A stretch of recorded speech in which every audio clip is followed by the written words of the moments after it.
इस वीडियो में हम थियोडोलाइट के बारे में जानेंगे। इसकी जितनी भी असेंबलीज है, इसमें 3 असेंबलीज होती हैं, उनको अच्छे से समझेंगे, हर एक पार्ट को अच्छे से समझेंगे। उससे पहले हम इसके टाइप्स के बारे में जान लेते हैं। सबसे पहले तो ये थियोडोलाइट नॉन ट्रांजिट या फिर ट्रांजिट टाइप का हो सकता है। ट्रांजिट थियोडोलाइट मतलब हॉरिजॉन्टल एक्सिस के अबाउट इसका टेलीस्कोप रोटेट कर सकता है अगर 180 डिग्री, तो उसको हम ट्रांजिट बोलेंगे। अगर नहीं कर सकता है तो उसको हम नॉन ट्रांजिट बोल देंगे सिंपली, ठीक है। दूसरा हो सकता है टाइप वर्नियर थियोडोलाइट या फिर ऑप्टिकल थियोडोलाइट। जो वर्नियर थियोडोलाइट होता है उस पे वर्नियर्स लगी होती है, ठीक है। और जो ऑप्टिकल थियोडोलाइट होता है वो ऑप्टिकल मेजरमेंट से रीडिंग्स हमें पता चलेंगी, मतलब हमें वर्नियर वगैरह की जरूरत नहीं पड़ेगी, ठीक है। तो ये डिफरेंस है। अब यहाँ पे मैं बता दूं कि हम वर्नियर थियोडोलाइट की हेल्प से चीजें समझने वाले हैं, क्योंकि कुछ एक चीजें ऐसी होंगी जो वर्नियर थियोडोलाइट में ही होंगी और ऑप्टिकल थियोडोलाइट में वो सब चीजें नहीं होंगी। जैसे कि वर्नियर्स जो होते हैं वो वर्नियर थियोडोलाइट में ही होंगे, ऑप्टिकल थियोडोलाइट में उसकी जरूरत नहीं पड़ेगी, ठीक है। तो सबसे पहले तो हम आते हैं असेंबली पे। थियोडोलाइट की असेंबली में सबसे पहली असेंबली आ जाती है लेवलिंग हेड, ठीक है। लेवलिंग हेड असेंबली यहाँ पे मैंने हाईलाइट करी हुई है, ठीक है। तो ये जो डायग्राम है इसमें ये पहले से लेवलिंग हेड बनाया हुआ था और ये असेंबली को मैंने ये रेड बॉक्स से हाईलाइट भी कर दिया। इसमें क्या क्या चीजें इंक्लूडेड है, पहले तो थियोडोलाइट को हम एक बार अच्छे से देख लेते हैं। ये एक डायग्राम है, इसमें आपको दिख रहा है ये जो ग्रे कलर का पूरा पोर्शन है यहाँ तक थियोडोलाइट है, ठीक है। उसके बाद आपको ये ट्राइपॉड दिख रहा है, ठीक है। और इस डायग्राम में भी आप देख सकते हो ये ग्रीन कलर का हो सकता है, आपने अपने कॉलेज वगैरह में देखा होगा। ये इसका ट्राइपॉड हो गया। यहाँ पे इस तरीके से थियोडोलाइट हो सकता है, ठीक है। ये भी एक डायग्राम है, ताकि आपको ये चीजें देख के आपको याद आए या कुछ फेमिलियर आप हो जाओ इससे, ठीक है। तो अब हम आते हैं इसकी लेबल डायग्राम जो है उसके ऊपर, ठीक है। अब यहाँ पे ये पूरा का पूरा इन्होंने जो बनाया हुआ है, यहाँ पे ये जो पोर्शन है, ठीक है, ये जो पोर्शन है इसके नीचे वाला जितना भी पोर्शन है, ये वाला, इससे पहले वाला जो पोर्शन है, ये सारा का सारा पोर्शन जो ट्राइपॉड हेड और ट्राइपॉड लेग, ये ट्राइपॉड का पोर्शन है, ये थियोडोलाइट का पार्ट नहीं है, ये ट्राइपॉड के पार्ट्स है, ठीक है। इसके सिवाय जो है, इस ब्लू से मैंने जो बॉर्डर बना दिया, इसके सिवाय जो पोर्शन है ये सारा का सारा थियोडोलाइट का पोर्शन है, ठीक है। अब इसके थियोडोलाइट के पोर्शन में यहाँ पे आपको ट्राइवेट दिख रहा है, ठीक है। सबसे पहले यहाँ पे आपको दिख रहा है ट्राइवेट, ठीक है। उसके बाद यहाँ बीच में लेवलिंग स्क्रू दिख रहे हैं और उसके बाद ट्राइबैक दिख रहा है, ठीक है। तो ये आ गया ट्राइवेट और लेवलिंग स्क्रू और ट्राइबैक, ठीक है। तो ये तीनों चीजें हैं जो कि लेवलिंग हेड में मेन तीनों चीजें ये वाली आपको याद रखनी है। उसके सिवाय यहाँ पे हुक दिख रही है आपको एक, ठीक है। ये हुक ये हुक जो है ये प्लम बॉब को अगर आपको सस्पेंड करना है और उससे आपको सेंटरिंग करनी होगी जब, तो उस टाइम पे इसकी जरूरत पड़ेगी। यहाँ इस लेवलिंग हेड में यही चार चीजें हैं, या फिर आप इन 3 मेन चीजों से याद रख सकते हो इसको। अब आप डायग्राम में भी इसको देख लो। ये वाला जो पोर्शन है ना, इतना पोर्शन यहाँ से यहाँ, ये है लेवलिंग हेड। ये वाला हो गया ट्राइवेट और ये ट्राइबैक और ये लेवलिंग स्क्रूज, ठीक है, ये वाले। और एक बैक साइड में होगा, ऐसे 3 लेवलिंग स्क्रूज होते हैं, ठीक है। तो इस तरीके से हो जाती है हमारी पहली वाली असेंबली। अब पहली वाली असेंबली में आपने देख लिया कि जो लेवलिंग हेड है ना, इसमें लेवलिंग स्क्रूज है। ये जो है हमारे पास यहाँ पे लेवलिंग स्क्रूज दिख रहे हैं। लेवलिंग स्क्रूज के बारे में आपको पता होगा कि इसी की हेल्प से हम लेवलिंग करते हैं। अब यहाँ पे मैंने लिखा हुआ है कि लेवलिंग स्क्रूज का यूज करा जाता है for making vertical axis truly vertical. Levelling screw से लेवलिंग करी जाती है। सपोज ये हमारे पास लेवलिंग स्क्रू है, ठीक है। और हमारे पास यहाँ पे आपको ये दिख रही है, ये क्या है, ये है प्लेट लेवल, ठीक है। लेवलिंग स्क्रू का यूज करना और प्लेट लेवल का हमें यूज करना है, ठीक है। लेवलिंग स्क्रू से हम वर्टिकल एक्सेस को ट्रूली वर्टिकल हम कैसे बनाएंगे, जैसे सपोज हमारे पास 3 लेवलिंग स्क्रू होते हैं ना, तो इस तरीके से अगर हम मान लें कि ये 3 हमारे लेवलिंग स्क्रू है, इसके साथ लगा होता है प्लेट लेवल, ठीक है। इस यहाँ पे आपको प्लेट लेवल दिखेगा। तो प्लेट लेवल को हमने क्या करना है, हमें इसके अरेंजमेंट को इस तरीके से लेके आना है कि प्लेट लेवल को हम किसी 2 स्क्रूज के इस तरीके से पैरेलल ले आए, ठीक है। इस तरीके से हमने ले आना है और इसका बबल जो है इसको रोटेट करना है, दोनों को एक दूसरे के ऑपोजिट डायरेक्शन में रोटेट करना है। एक को एंटी क्लॉकवाइज, दूसरे को क्लॉकवाइज, या फिर इस तरीके से भी कर सकते हैं। एक को क्लॉकवाइज दूसरे को एंटी क्लॉकवाइज, मतलब एक दूसरे के ऑपोजिट रोटेट करते जाना, और रोटेट करते करते इस वाले जो बबल है ना, इस बबल को सेंटर में ले आना है। ठीक है, इसको सेंटर में ले आना है। जैसे ये बबल सेंटर में आ जाएगा, उसके बाद क्या करना है, यहाँ पे हमारे पास जो ये प्लेट लेवल है, इसको इस तरीके से जो पहली जगह पे ये था उसके परपेंडिकुलर हमें इसको ले आना है। अब इसको यहाँ पे आप परपेंडिकुलर ले आए हो, और ये वाले स्क्रू को आपको रोटेट करना है क्लॉकवाइज या एंटी क्लॉकवाइज, जिससे कि ये सर्कल जो है वो सेंटर में आने लग जाएगा। जैसे आपका ये सेंटर में आ जाएगा ना, उसके बाद जो आपका जो इंस्ट्रूमेंट है वो लेवल हो जाएगा। लेवल हो जाएगा इसका मतलब हमारी वर्टिकल एक्सिस जो होगी उस पॉइंट पे ट्रूली वर्टिकल हो चुकी होगी।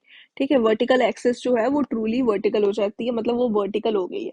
अभी वो पूरी वर्टिकल जो एक्सिस है उसके साथ कोइंसाइड कर रही है, वर्टिकल एक्सिस जो इंस्ट्रूमेंट की वर्टिकल एक्सिस है। ठीक है, which of the following is not the function of levelling head, कौन सा इसमें से लेवलिंग हेड का फंक्शन नहीं है।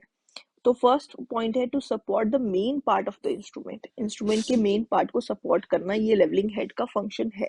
ठीक है, to attach the theodolite to the tripod, ये भी है। To provide a mean for levelling the theodolite, ये भी इसका फंक्शन है। ठीक है, और इसका मतलब ये है कि नन ऑफ दीज इसका आंसर हो जाएगा, क्योंकि इसमें से कोई भी ऐसा पॉइंट नहीं है जो कि इसका लेवलिंग हेड का फंक्शन नहीं है।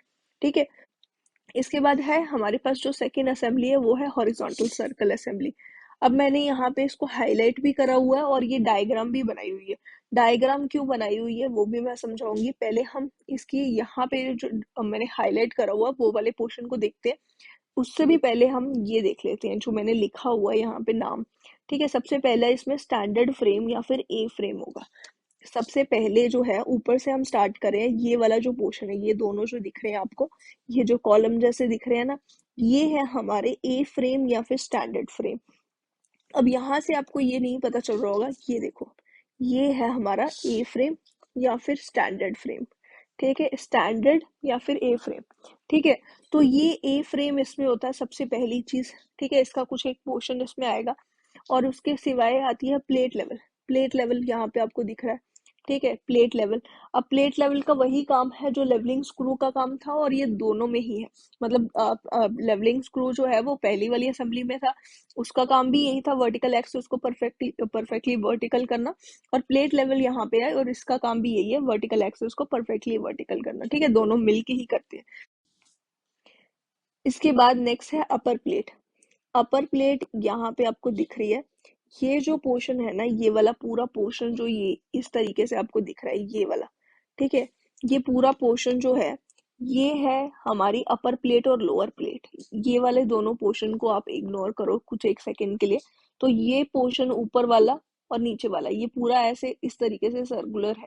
ठीक है, तो ये पूरा का पूरा एक अपर प्लेट है और एक लोअर प्लेट है। ठीक है, तो ये जो अपर प्लेट है, अब इसमें ये जो पोर्शन मैंने आपको इग्नोर करने के लिए कहा है ना, ये पोर्शन कौन सा है, ये हमारे हैं जो हमारे वर्नियर्स है। यहाँ पे ये दो वर्नियर लगे हुए हैं, एक वर्नियर का नाम है ए और दूसरे वाले वर्नियर का नाम है बी। ठीक है, अब आपको दूसरी वाली डायग्राम से मैं दिखाती हूँ। यहाँ पे अम, ये वाली डायग्राम से अगर आपको दिखे तो, ये जो डायग्राम है यहाँ पे ये जो पोर्शन आपको दिख रहा है ये वर्नियर है। ठीक है, यहाँ पे वर्नियर भी है और नीचे वाली प्लेट भी आपको दिखेगी। ऊपर वाली साइड से आपको वर्नियर की रीडिंग दिखेगी, नीचे वाली साइड से आपको जो लोअर प्लेट है उसकी रीडिंग्स दिखेंगी। दो प्लेट्स ये जुड़ी हुई होती हैं। ठीक है, तो ये जो है अपर और लोअर प्लेट है। ठीक है, तो ये इस तरीके से होंगी, और यहाँ पे आपको एक पतली सी लाइन दिख रही है ना, इस तरीके से पतली सी लाइन दिखेगी यहाँ पे। तो ये दोनों प्लेट्स होती हैं, अपर प्लेट और लोअर प्लेट, पूरी सर्कुलर होंगी ये। तो अपर प्लेट जो है उसको हम वर्नियर प्लेट भी बोलेंगे क्योंकि उसके साथ वर्नियर होता है, और लोअर प्लेट को हम मेन स्केल प्लेट बोलते हैं क्योंकि उसमें मेन स्केल प्लेट की जो ग्रेजुएशन होती है, पूरी की पूरी ग्रेजुएशन उस पर लिखी होती है। ठीक है, वो आ जाती है हमारी लोअर प्लेट में। यहाँ पे ये लोअर प्लेट है और ये अपर प्लेट है। ठीक है, तो एक पे होगी वर्नियर ऊपर वाली में, और नीचे वाली में मेन स्केल प्लेट होती है, तो मेन स्केल की रीडिंग्स होती है उसमें। अब यहाँ पे उसके बाद है इनर स्पिंडल। यहाँ पे इनर स्पिंडल कौन सा है, ये इनर वाला पोर्शन जो है, ये अपर प्लेट से आपको दिख रहा है ना, ये पूरा अटैच्ड है, ये वाला पोर्शन, ये वाला पोर्शन जो है। ठीक है, ये हमारा है इनर स्पिंडल।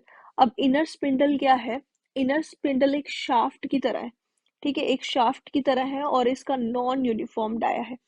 इनर स्पिंडल किसके साथ अटैच्ड है? हमारी अपर प्लेट के साथ, अंदर वाली साइड से ये पूरी अपर प्लेट के साथ अटैच्ड है। उसके सिवाय आउटर स्पिंडल होता है, ये भी एक शाफ्ट की तरह होती है और नॉन यूनिफॉर्म डाया की होती है, और ये लोअर प्लेट के साथ अटैच्ड है। ये है ना हमारा आउटर स्पिंडल, ये है लोअर प्लेट, सॉरी, और ये है हमारा आउटर स्पिंडल, ये इसके साथ अटैच्ड है ना, ये दोनों अटैच्ड है। तो इनर स्पिंडल जो है हमारा अपर प्लेट के साथ अटैच्ड है और आउटर स्पिंडल जो है हमारा वो लोअर प्लेट के साथ अटैच्ड है, ठीक है।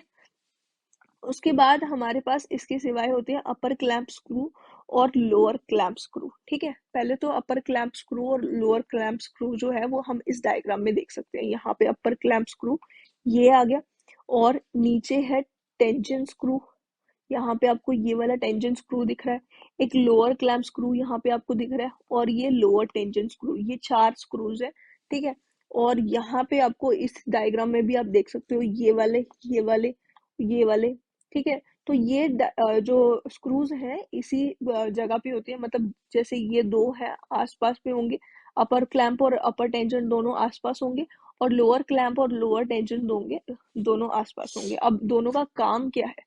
अपर क्लैंप स्क्रू जो होते हैं ना, अपर क्लैंप स्क्रू का यूज करके हम अपर प्लेट को टाइट कर सकते हैं। अब अपर प्लेट को टाइट कर सकते हैं या उसको लूज कर सकते हैं, और अगर हमने अपर प्लेट को टाइट करा या लूज करा, सपोज हमने इसको लूज कर दिया, अपर प्लेट को लूज कर दिया, अब ये किसके साथ ज्वाइंट है? इनर इनर स्पिंडल के साथ ज्वाइंट है, मतलब ये इनर स्पिंडल के साथ ज्वाइंट है और लोअर प्लेट के साथ ये अटैच नहीं है, तो इसलिए ये लोअर प्लेट के अबाउट ये रोटेट कर पाएगी।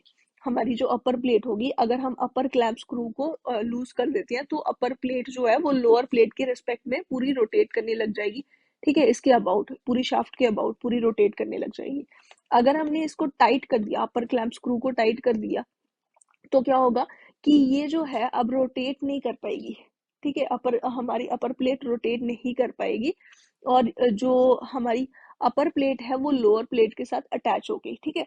अब हम क्या करते हैं, अगर हम लोअर प्लेट को मूव करें, तो अब ये पूरी एक यूनिट की तरह मूव करने लग जाएगी, मतलब लोअर प्लेट के साथ हमने इसको अटैच कर दिया, टाइट कर दिया, और ये पूरी एक यूनिट की तरह रोटेट करने लग जाएगी इस तरीके से, ठीक है। तो ये लोअर प्लेट अब किसके रिस्पेक्ट में रोटेट करेगी, ये सोचने वाली बात है। यहाँ पे लोअर प्लेट जो है वो किस चीज से जुड़ी हुई है? ट्राइबैक के साथ जुड़ी हुई है, इसका मतलब लोअर प्लेट जो है वो ट्राइबैक के रिस्पेक्ट में रोटेट कर पाएगी, और ये पूरी असेंबली पूरी की पूरी रोटेट करेगी अगर हमने लोअर क्लैंप स्क्रू को लूज कर दिया। इसको टाइट कर देंगे तो पूरी असेंबली जो हमारी थियोडोलाइट की है पूरी की पूरी टाइट हो जाएगी, थियोडोलाइट हमारा हिल भी नहीं पाएगा, ठीक है। अब इसके सिवाय हमारे पास tangent screw, upper tangent screw, lower tangent screw भी है। अब टेंजेंट स्क्रू का क्या काम होता है? इसके लिए बहुत माइन्यूट सी अगर हमें रीडिंग्स लेनी है, बहुत माइन्यूट से, और मतलब कि जैसे हम सपोज कहीं पे किसी ऑब्जेक्ट को साइड कर रहे हैं, ठीक है, हमने उसको साइड करा, अपर क्लैंप स्क्रू से हम उसे रोटेट करके और उसकी रीडिंग्स वगैरह ले रहे हैं, जो हमारी वर्नियर है उसकी हमने रीडिंग्स वगैरह ली है, मेन स्केल की रीडिंग्स वगैरह ले ली हुई है, और वर्नियर पे हमें बहुत स्मॉल रीडिंग्स देखनी है, तो हम टेंजेंट स्क्रू को थोड़ा सा लूज करेंगे और फिर हम उसे रोटेट करेंगे इस तरीके से कि हमें बहुत छोटी छोटी रीडिंग्स उससे दिखना शुरू हो जाएंगी, ठीक है, हमें उससे पता चल जाएंगी, मतलब वो थोड़ी थोड़ी मूवमेंट, बहुत स्लो मूवमेंट करेगा जिससे हम रीडिंग्स जो है वो नोट कर सकेंगे, और फिर उसको टाइट कर देंगे ताकि हमें रीडिंग हम नोट कर पाए। फिर लोअर टेंशन स्क्रू का भी सेम काम है, अगर हमें बिल्कुल बहुत छोटी छोटी एकदम स्लो मूवमेंट करनी होगी हमारी जो मेन प्लेट है उसकी, तो उस टाइम पे हमें लोअर टेंशन स्क्रू की जरूरत पड़ेगी, ठीक है, इससे हम रीडिंग्स लेने के काम आती है मेन ये, ठीक है।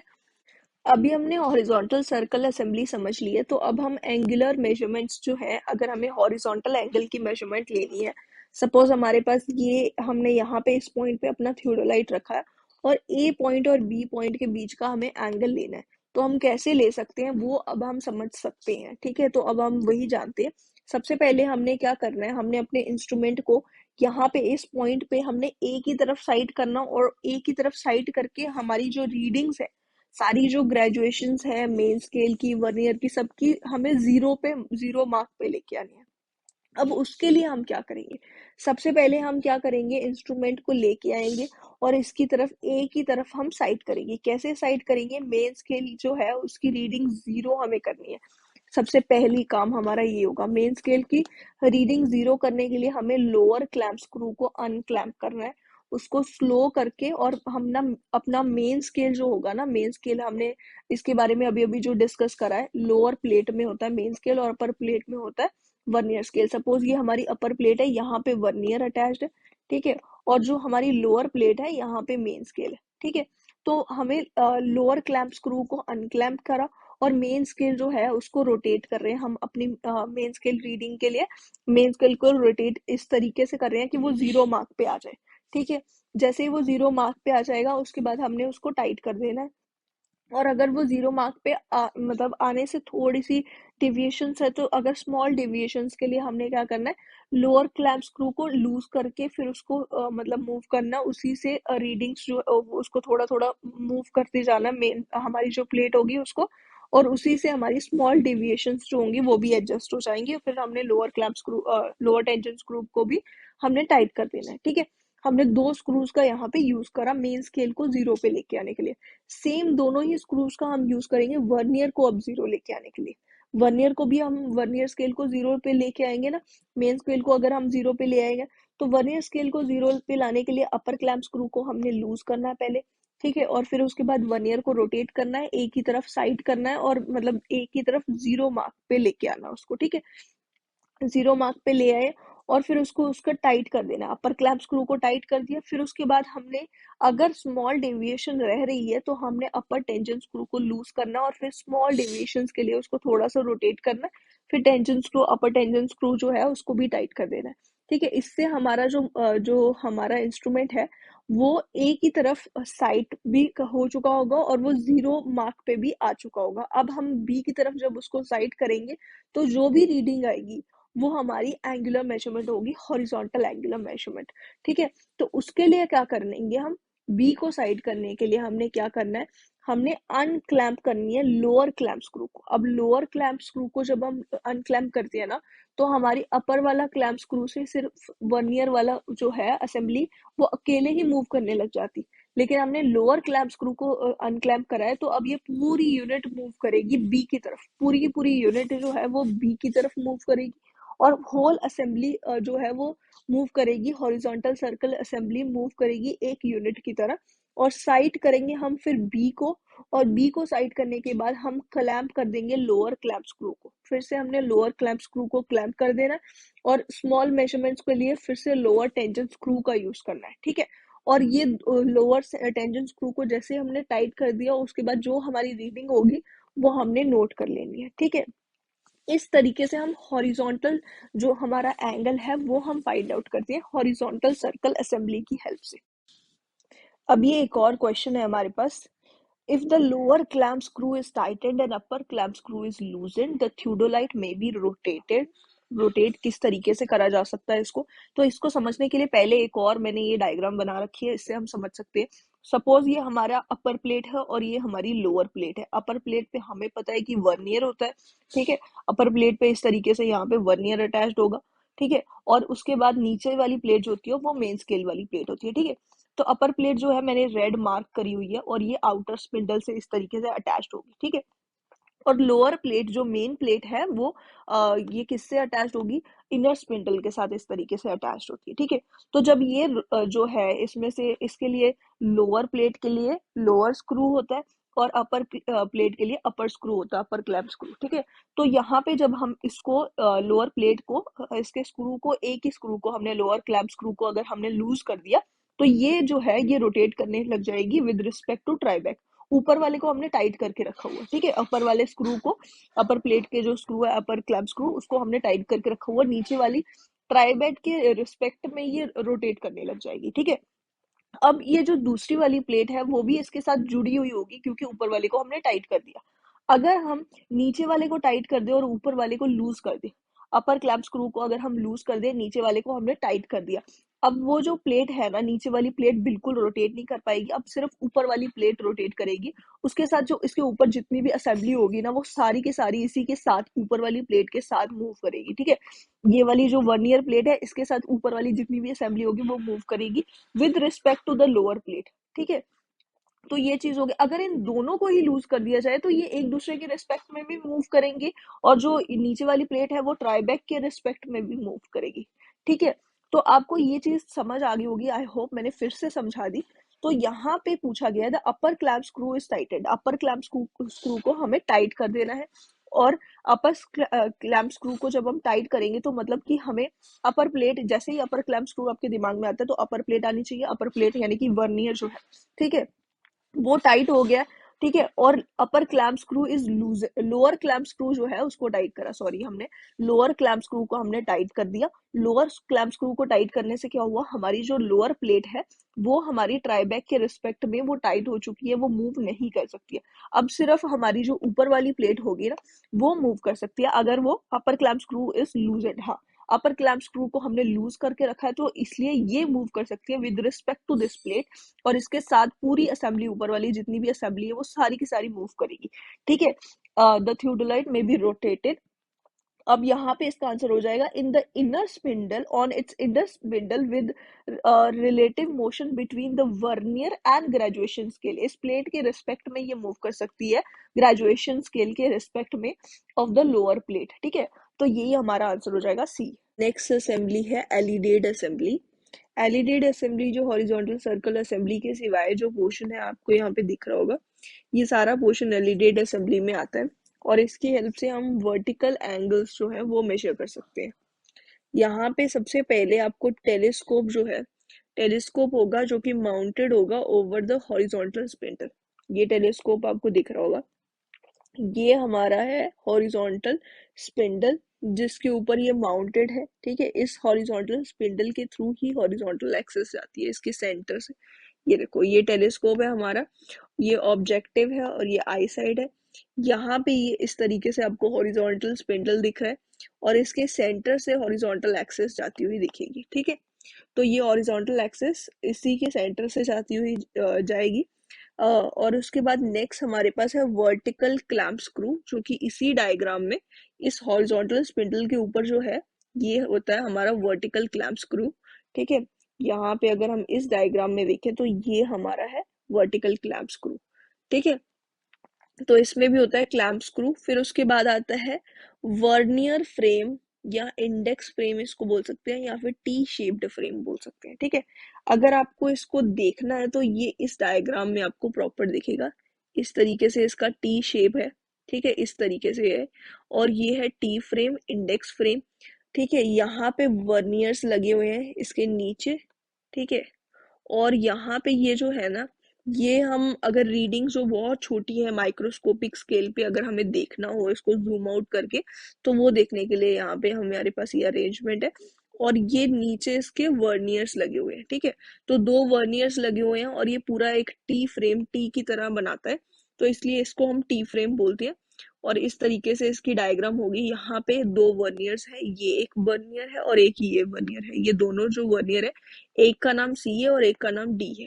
जैसे पहले हमारे पास वर्नियर थे उसमें से एक वर्नियर का नाम ए और एक का बी था, यहाँ पे सी और डी वर्नियर है, ठीक है। और इस टी फ्रेम के जस्ट ऊपर आप देखोगे कि लेवल ट्यूब होगी, ठीक है। यहाँ पे ये टी फ्रेम है, इसके ऊपर ये ऑल्टीट्यूड बबल जो कि हमारी लेवल ट्यूब है, ठीक है। और यहाँ पे ये जो टी फ्रेम है ना, इसके भी सेंटर से, ये मैंने अलग अलग डायग्राम्स दोनों बनाई है, बट ये दोनों जो है इसी इसी में अगर आप देखो, यहाँ पे ये यहाँ से सेंटर से जाएगी हॉरिजॉन्टल एक्सिस हमारी, और दूसरी वाली साइड पे इसके जो है, यहाँ पे इसकी जस्ट बैक साइड पे टी फ्रेम होगा और टी फ्रेम के सेंटर से निकल के आएगी हॉरिजॉन्टल एक्सिस, ठीक है। तो इसी टी फ्रेम को हम वर्नियर फ्रेम भी बोल सकते हैं क्योंकि इस पे वर्नियर्स लगी होती है, ठीक है। सी और डी इसमें वर्नियर होंगे दो। उसके सिवाय इसमें है ऑल्टीट्यूड बबल जो कि हमने अभी अभी डिस्कस करा। और इस ऑल्टीट्यूड बबल का क्या काम है, to keep the horizontal axis perfectly horizontal. इससे पहले जो है हमारे पास एक और लेवल ट्यूब आई थी, और पहली वाली जो लेवल ट्यूब थी ना हमारे पास, यहाँ पे प्लेट लेवल हम उसको बोल रहे थे, और इसका काम था वर्टिकल एक्सिस को परफेक्टली वर्टिकल रखना, ठीक है। और इस केस में जो हमारे पास ऑल्टीट्यूड लेवल है जो कि कुछ एक हाइट पे है, तो इसीलिए इसका नाम ऑल्टीट्यूड बबल है। और इस बबल का ऑल्टीट्यूड बबल या फिर ऑल्टीट्यूड लेवल जो है, इसका काम क्या है, हॉरिजॉन्टल एक्सिस को, अब ये हॉरिजॉन्टल परफेक्टली रखने के लिए, उसको हॉरिजॉन्टल करने के लिए ऑल्टीट्यूड बबल का यूज करा जाता है, ठीक है। फिर उसके बाद नेक्स्ट है मेन स्केल। मेन स्केल जो कि इसी, जो हमारे पास ये है ना, देखो यहाँ पे हमारे पास एक हमारा वर्टिकल सर्कल है, ठीक है। यहाँ पे मैंने वर्टिकल सर्कल नहीं लिखा है, ये पूरा जो है यहाँ पे ये आपको दिख रहा है काफी बड़ा सा, ये हमारा वर्टिकल सर्कल है।